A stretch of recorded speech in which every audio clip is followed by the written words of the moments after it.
allow our children to go back to school. We have got children in Minnesota hiding in their houses, afraid to go outside. Many of us grew up reading that story of Anne Frank. Somebody's going to write that children's story about Minnesota. And there's one person who can end this now.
And Donald Trump is sending his border czar to Minnesota after the fatal shooting of another US citizen by ICE over the weekend.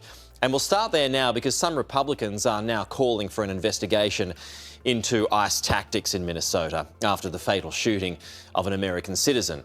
The White House Press Secretary Caroline Leavitt said this morning that dangerous rhetoric against ICE agents is causing violent incidents across the US. But she claimed today the fatal shooting of Alex Pretty was a tragedy which Donald Trump doesn't want to see again.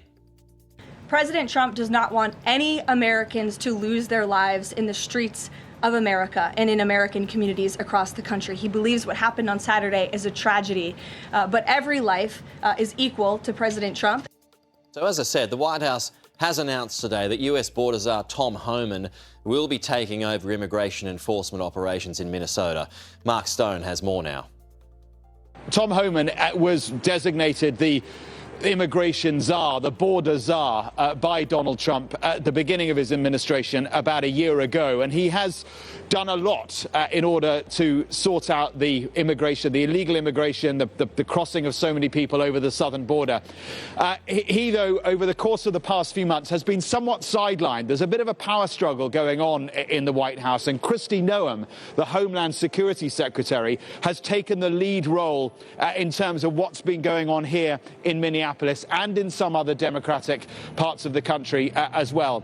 Her sort of way of dealing with things has been very overt power, pressure, and kind of theatre, some might say, when it comes to the way that ICE agents have been dealing with things in places like Minnesota. Tom Homan, he is a hardliner when it comes to immigration, but less of an ideologue. He has been in immigration for a very long time, his whole career. He works in the Obama administration, and while his views on sorting out, cracking down on immigration are in line with Trump, of course they are, Tom Homan is more of a sort of practical operator. And so I think the fact that he is being inserted into this operation suggests that Donald Trump is not happy with the way things have been going.